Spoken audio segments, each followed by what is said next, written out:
No, anything I say here can and will be used against me. Sure, but anything you say here, I can also tell your parole officer, and you help me out.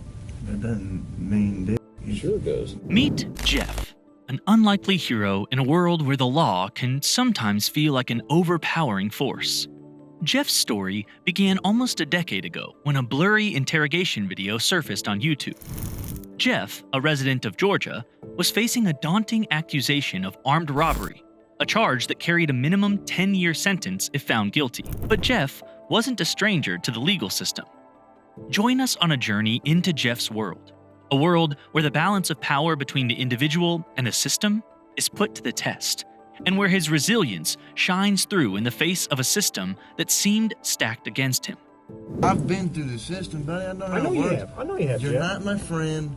I'm not your friend. You're trying to fucking get me. Or you're No, trying I'm not trying to get all you. you're trying to get is some fucking stupid ass fucking confession, and you're not gonna get one. Jeff, I'm not going to get a confession out of you for nothing.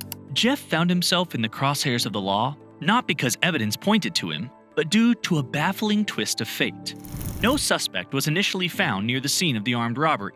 Yet, Jeff was apprehended, taken into custody, and subjected to intense questioning, all without any concrete evidence linking him to the crime. It's clear from the beginning of the footage that Jeff isn't there to play games. He is clear that he won't talk to the police.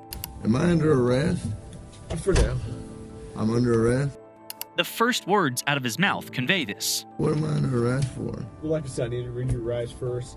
Obviously, the charge is robbery, okay? Yeah, I'll explain everything. I'm under arrest for robbery? You are, but let me read your rights real quick, okay? And then I'll explain it all to you. Is that okay? Let me do that real fast? All right, Jeff.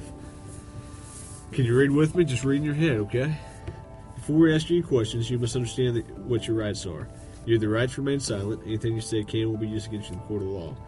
These are Miranda rights, a set of legal safeguards designed to protect the rights of individuals in the United States when they are in custody and facing police interrogation. Jeff's case is one of the best examples of a civilian exercising these rights, which people usually forget to do in panic.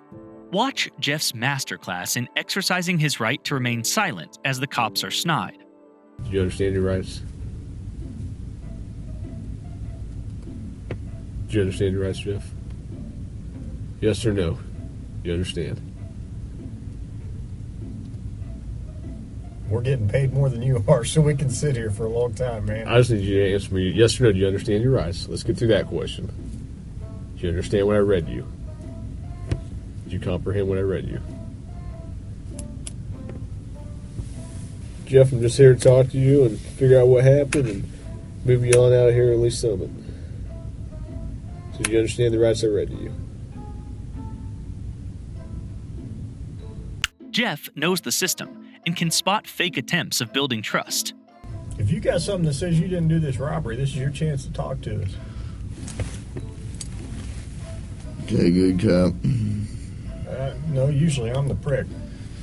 You look like the prick. I am. Jeff, do you understand your rights? Yes or no?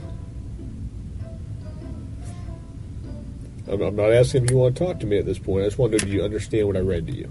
So am I under arrest? Yes, you're under arrest. Get me back to the cell. I don't talk to you, mother. Okay, fair enough.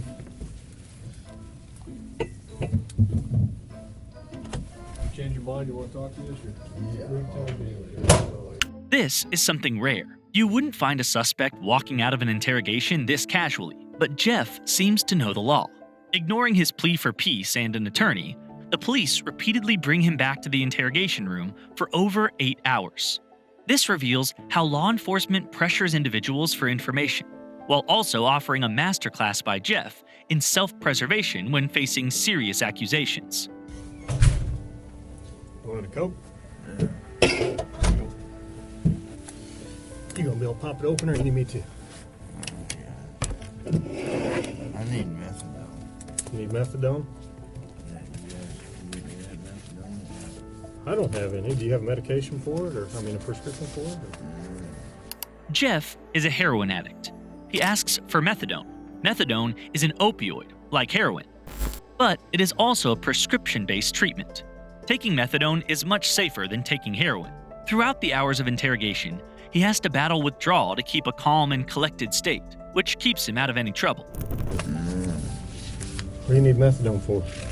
Because I'm a fucking junkie and you guys, I can't get no methadone. I'm gonna go through withdrawal here in a minute.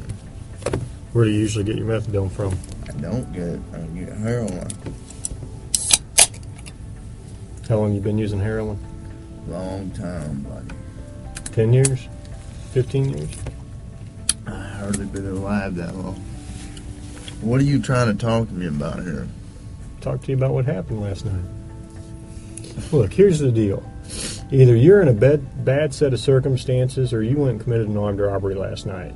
Yeah, right? I'm in a shitty, wrong place at the wrong time, obviously. I didn't commit no armed robbery. All right, then let's talk about this. Let's I not keep up I the don't act. talk to the police, man. You can see Jeff shows signs of withdrawal with the way his body is twitching. I don't talk to You're the sitting police. here. Okay. I've been through the system, buddy. I know how I know it you works. have. I know you have, You're Jeff. not my friend. I'm not your friend. You're trying to get me. Or you're No, trying I'm not trying to get all you. you're trying to get is some stupid ass confession, and you're not going to get one. Jeff, I'm not going to get a 'Cause- confession out of you for nothing. Exactly, because I And didn't I'm do not nothing. trying to get a confession out of you. Okay, I'm going to tell you, I didn't commit no armed robbery, and y'all ain't got no evidence saying I did. This is the most Jeff has spoken and will speak throughout the entire interrogation. He recognizes that the police are more interested in securing a confession than finding the truth. Let me go. All you did is find me sitting in my buddy's house because my buddy's dog's going ape. I go outside. There are cops everywhere. And they spotlight me. They say, come here. I said, what's up? They search me. They ain't find Hang on. nothing. What's Let up? me read this. No. before- Yes. Because I'm not going to sign it. You don't have to sign it. But let me read it for you. You already read it to me earlier. I know we did, but I'm going to read it to you again. Thanks for the coat. You're welcome. Understand that. What Cause changed I just in the... told you what, I already told you what happened. You didn't. How didn't I? You didn't tell me what happened last night. How didn't I But- just tell you what? But now you've handcuffed me, and I can't talk to you because you've asked for an I'm a attorney. lawyer. So, okay, that's fine. But I will tell you right now, you're still on a hold for a robbery. I know. I don't know why. I need a lawyer because obviously I didn't do nothing. And obviously you guys know I didn't do nothing because I've been arrested for the same bullshit before and you guys don't interview me this much. So, wham bam, thank you for the coat. Put me back in the cell. We That's haven't my home. interviewed you yet. That's my home. All right? Well, you haven't interviewed me yet. Yeah. I'm not being interviewed. I'm a lawyer. That's what I'm saying. We haven't interviewed you yet. Hang on. Wait right there. Eventually, Jeff proposes that he'll cooperate in exchange for another Coke and a Butterfinger. Shortly thereafter, he's back in the interrogation room, greeted by a fresh soda and a different detective. This detective tries to intimidate Jeff, boasting, "I got a lot of physical evidence." Yet again, Jeff remains unmoved. You know what? I'm not answering any question. This is bull. I'm happy to help you out. You can't help me, man. Well, I can't. But Can I have my Butterfinger, please? just finish your coat first. The cop will now proceed to tell Jeff he has enough evidence. But it is evident to both that there isn't. Jeff is well aware and tackles this head on, and doesn't fall in the trap. Simply questions the authenticity. Well, here's what the deal is. I have enough evidence Like what? of the armed robbery, okay? But, you know, if you're saying you didn't do it, you need to give me your side of the story. I didn't do it.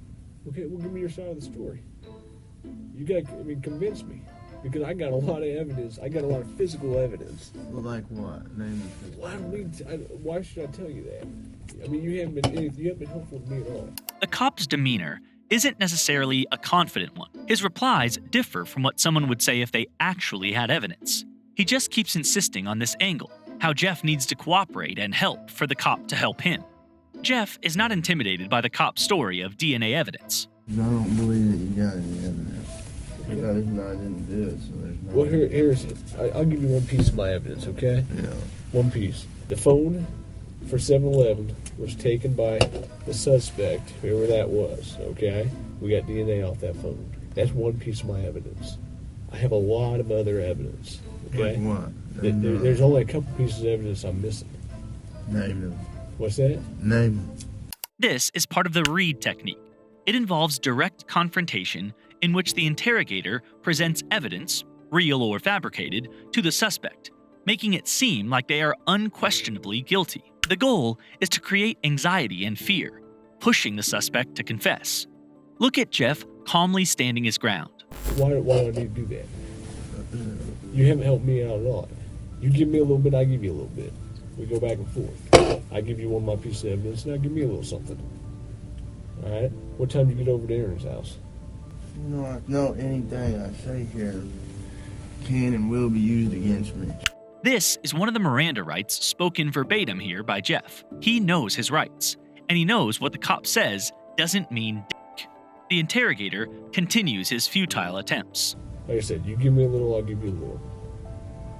All right? I got a lot more I can tell you about the whole thing, but you got to help me out too.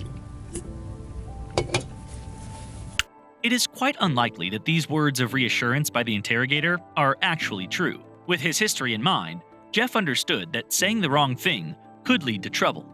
The police, acutely aware of his past and his vulnerable state due to withdrawal, tried to use it to their advantage, even mentioning his parole. This also is another part of the read technique. If the suspect raises objections or refuses to admit guilt, the interrogator responds with reasons why their objections are not valid, or explains how confessing will ultimately benefit them. It's vital to recognize that the read technique, widely used for police interrogations, is criticized for the fact that it can lead to false confessions, especially from vulnerable individuals. Even its developer, John E. Reed, had his own case overturned due to a false confession. You know what? I'm done. You sit down for me? Huh? You sit down for me? Thanks. I'm done, man. F- this. I'm not even answering. All this shit that I just said is gonna be written in the discovery now, right? What? You haven't said nothing. I mean, every little stupid thing that you've asked me, dude, is gonna be in the discovery. I'm not even going to do discovery. The prosecutor is. Okay. I mean, you halfway know the system, how things work, and you halfway don't. Am I right? I half-ass know Yeah. that the only reason I came up here is to get a f***ing Coke. Okay. And I got it. But now I want a Butterfinger. But that's not going to happen for a while. What, the Butterfinger? Yeah. Why not? I need to go to the hospital. I'm coughing up blood. Okay. Let's go to the hospital. Yeah. Oh no, I can't finish it. You can finish it. I got things to do. Butterfinger, you promise. I didn't promise you that. I said we'd see what happens. All right? Like I said, you haven't helped me out at all. Why should I help you out? After 2 Cokes, almost a Butterfinger, 12 hours, and no confession, Jeff walked out of the police station a free man. He was held with no evidence and had to go through hours of interrogation while he was facing withdrawal. Yet, the man continued to casually tackle all of this. Jeff, an ordinary man with a history of addiction in Georgia, didn't succumb to police tactics. He recognized that the police were more interested in securing a conviction than finding the truth. This was Jeff, the man who beat a somewhat rigged system in the most collected manner. Jeff has his own YouTube channel, The Legend of Jeff, where you can find the interrogation clips and many more videos from his life. Jeff provides regular updates and seems to be on a journey to salvage all that he can. There are a few more stories of his brushes with law enforcement and experience with drugs up on his channel. Make sure to like, subscribe, and share to the True Crime Investigator. Check out other stuff on our channel, and see you soon with more such stories.